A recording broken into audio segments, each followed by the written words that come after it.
Jadi kalau Anda bertanya kenapa harus dengan menggunakan bahasa Arab, salah satunya itu, ya, bukannya salah satu itu, salah tiga ya. Jadi saya sampaikan tiga tuh. Ya, jadi satu tadi udah, kedua juga udah, ketiga udah, yang keempat ini yang paling menarik. Ketika dibawa ke dalam nilai-nilai ibadah, itu lebih terasa kehusyuannya dan kenikmatan penunaian ibadahnya akan berbeda. Paling gampang gini lah, jangan dulu masuk ke sholat lah ya, atau bahkan ke Quran, adzan aja. Coba adzan deh. Anda misalnya mau gunakan bahasa apa? Bahasa Sunda. Ya. Allah anu agung, Allah anu agung. Pakai Betawi. Tuhan gua gede, Tuhan gua gede. Ya, pakai bahasa Indonesia. Allah Maha besar, Allah Maha besar. Gunakan bahasa Arab. Allahu Akbar, Allahu Akbar. Bagaimana rasanya kepada jiwa? Sekarang bawa ke Quran. Makanya ketika dibacakan Quran dengan bahasa Arab, orang yang nggak tahu bahasa Arab pun bisa nangis, Pak. Iya, betul. Dibacakan dengan benar. Tadi makharijul hurufnya, hukum harakatnya, di mana ada bahasa itu bisa dibahas sampai detil. Harakatnya sekian harakat, fathah, kasrah, dhammah. Dhammahnya kalau bertemu ini jadi begini. Terus kalau ada ketemu huruf mati jadi begini, muncul hukum mad. Madnya dibagi nanti ada jaiz munfasil, jaiz munfasil dengan mad wajib muttasil. Ini sekian harokat, sekian harokat. Ini madnya kalau di ujung ada mad arid lisukun. Di mana ditemukan begitu?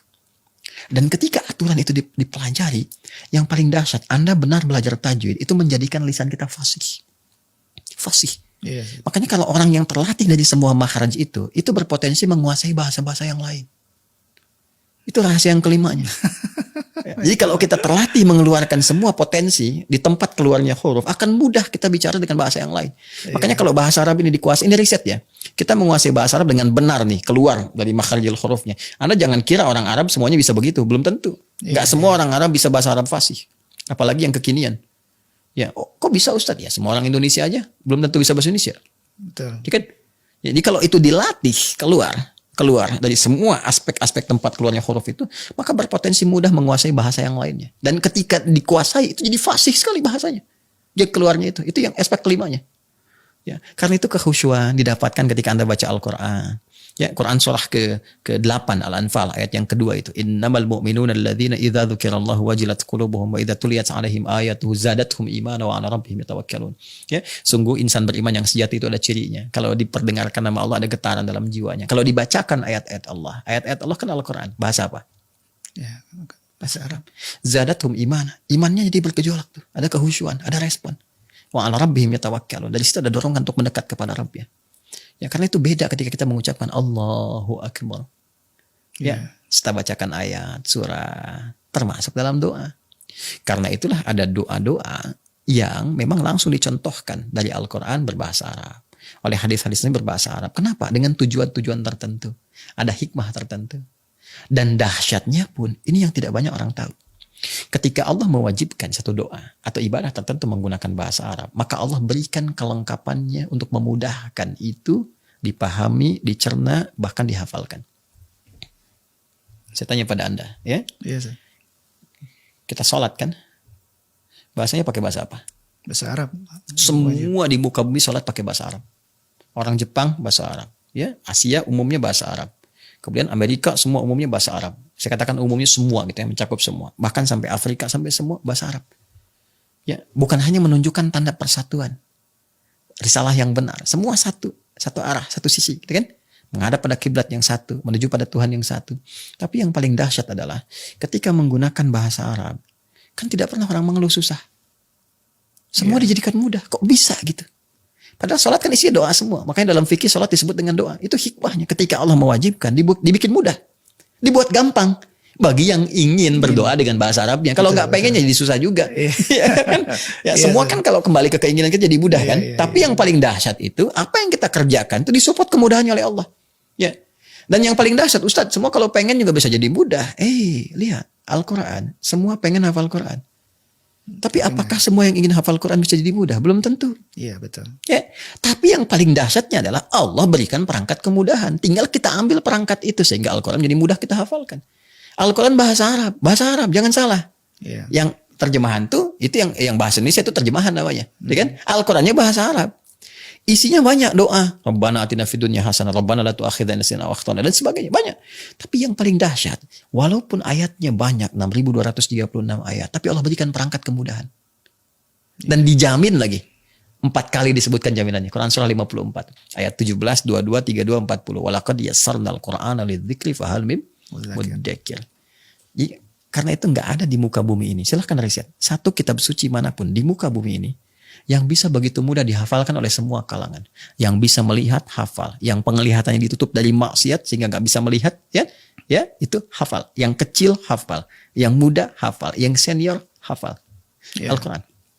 Ya. Nah, ini yang ingin saya berikan gambaran. Jadi, kenapa ada bagian-bagian doa, baik dalam bentuk ibadah ritual, ataupun doa-doa umum yang menggunakan bahasa Arab, bukan karena nabinya orang Arab, bukan sekedar nabinya orang Arab sehingga memberikan petunjuk dengan bahasa Arab, bukan sekedar itu, tapi ada hikmah-hikmah yang tidak tercover maknanya kecuali dengan menggunakan bahasa Arab itu.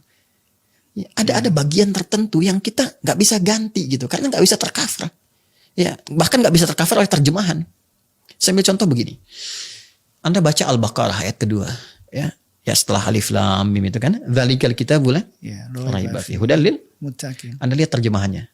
Di terjemahan itu diterjemahkan kitab ini, dzalikal kitab. Sedangkan kata dzalika bahasa Arab artinya apa? Itu. Oh iya. Ini bahasa Arabnya hadza. Ya, dzalikal kitab terjemahannya kok bisa kitab ini. Kenapa? Karena di kata dzalika itu punya 3 unsur. Dza yang menunjukkan hadza, li lamul bu'di, kaful khitab. Karena saat ayat Quran diturunkan, banyak yang menuduh Nabi Muhammad. Bukan cuma meragukan. Mereka meragukan Nabi, menuduh Nabi penyair, Nabi merekayasa Quran, itu cuma buatan Muhammad SAW. Turun kemudian pernyataan dari Allah. Bantahan sekaligus penegasan.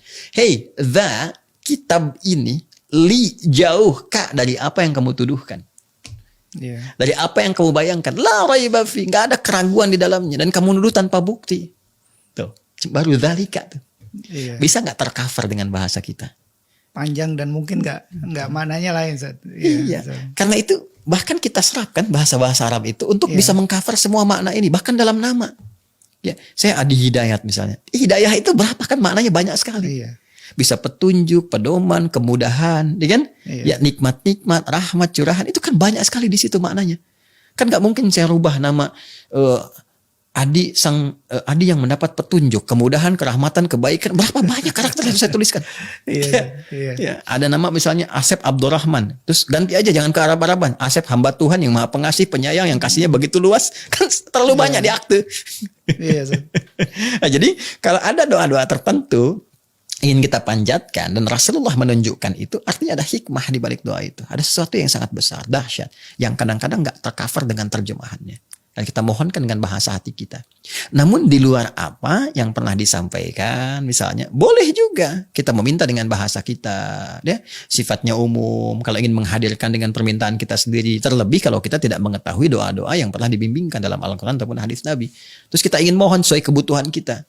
Kan juga boleh jadi kebutuhan kita sekarang tidak sama dengan apa yang dibutuhkan oleh orang di masa lalu. Sehingga orang masa lalu meminta kepada Rasulullah tunjukkan doa sesuai kebutuhan mereka. Kebutuhan kita ini nggak sama dengan orang dulu sehingga nggak kita temukan doanya. Boleh kita gunakan bahasa Indonesia.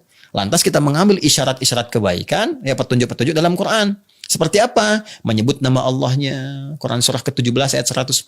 Qulid Allah awid ar-Rahman ayyamat tad'u falahul asmaul husna. Sebut nama Allah yang sesuai dengan kebutuhan kita. Ya Allah ya Razzaq ya Al-Alim. Kita bisa katakan ya Allah ya Al-Alim. Aku besok mau ujian di kampus. Zaman Nabi kampus di mana?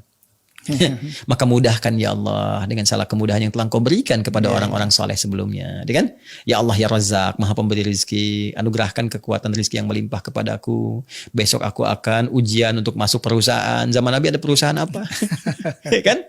Boleh. Jadi silahkan bisa pakai bahasa Indonesia, hal yang kita butuhkan. Tapi dalam aspek ibadah yang telah tetap dengan menggunakan bahasa Arab, nah, di situ tidak berlaku hukum kreativitas. Ya, karena nggak ada hukum relativitas di situ. Jadi hukum relativitas nggak ada, kerelatifan tidak ada. Relatif ini nggak bisa, tidak, tetap gunakan bahasa Arab sesuai dengan petunjuknya.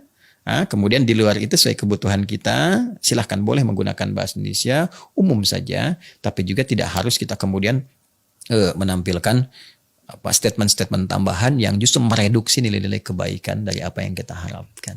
Iya, Kurang lebih demikian. Ya malah bahasa Arab itu memperkaya banyak bahasa, termasuk bahasa Indonesia. Zat. Kalau dilihat bahwa saya sangat bangga dengan bapak bangsa kita menyerap banyak bahasa Arab, yang akhirnya kalau tanpa bahasa Arab itu kita ngomong begini kayaknya langsung berhenti, Zat. Karena ada beberapa kata yang langsung ketemu bahasa Arab lagi. Proses asimilasi ya. Iya betul. Asimilasi budaya, karena pengaruh dulu kan percampuran tuh wajar. Iya. Ya, seperti misalnya kalau kita ingin contohkan di Filipina kan banyak terpengaruh juga dengan bahasa Spanyol. Iya. Di Afrika banyak dengan bahasa Perancis macam-macam. Karena pergaulan dengan orang Arab dulu juga menjadikan hazanah kebudayaan kita, kemudian terjadi asimilasi, percampuran. Salah satunya ada pengaruh ke sana, ya. Di samping tentunya juga aspek pendalaman kita kepada nilai-nilai keislaman. Iya, Masya. Ya, banyak loh kalau mau kita, sebetulnya orang-orang yang anti Arab itu orang-orang irasional. Iya. Ya, kenapa? Karena nggak bisa dilepaskan dari tatanan kebahasaan kita, dari pengaruh bahasa Arab itu. Kalau mau diriset silahkan, berapa puluh persen tuh. Iya. Dari bahasa kita. Majlis Permusyawaratan Rakyatnya udah bahasa Arab, majlisnya bahasa Arab, musyawaratnya bahasa Arab juga. Ya.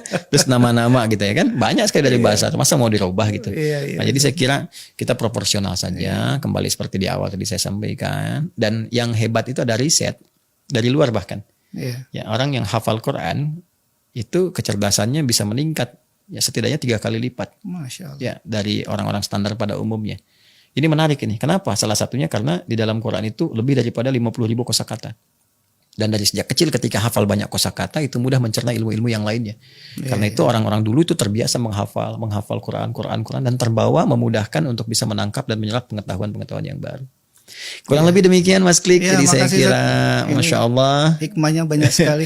Ya, satu pernyataan menghadirkan banyak hikmah berkehidupan. Jadi sekali lagi proporsional. Kita hanya menilai berdasarkan tinjauan pengetahuan apa yang bisa menjadi hikmah yang bisa kita dapatkan, tanpa harus kemudian menyoal sisi lain yang tidak berkait berkelindan. Dan saya khusnudzan boleh jadi penutur tadi pun ya mungkin maksudnya tidak seperti itu. Tidak ingin mengatakan Tuhan itu orang. Mungkin maksudnya kan lain, cuma barangkali apa yang diinginkan tidak sama dengan apa yang diutarakan. Di bahasa Arab itu sabkul lisan namanya. Lisan keduluan menyampaikan sesuatu yang mungkin tidak dimaksudkan ke situ. Ya khusnudzannya demikian. Dan kalau Allah tidak berkehendak jadi kan nggak jadi keluar juga. Hikmahnya kita dapat pembahasannya. Tadi ya, kita doakan. Kita banyak menyerap pelajaran khususnya untuk bahasa Arab. Ternyata esensinya luar biasa. Alhamdulillah. Ya, terima kasih Ustaz. Mudah-mudahan kita bisa berbincang lagi di lain hal. Insyaallah. Pemirsa, demikian bincang-bincang kita dengan guru kita Ustadz Adi Hidayat. Banyak hal yang kita dapatkan dan mudah-mudahan menambah wawasan keilmuan kita untuk mendekatkan kita pada Allah Subhanahu wa taala. Saya Klik. Assalamualaikum warahmatullahi wabarakatuh.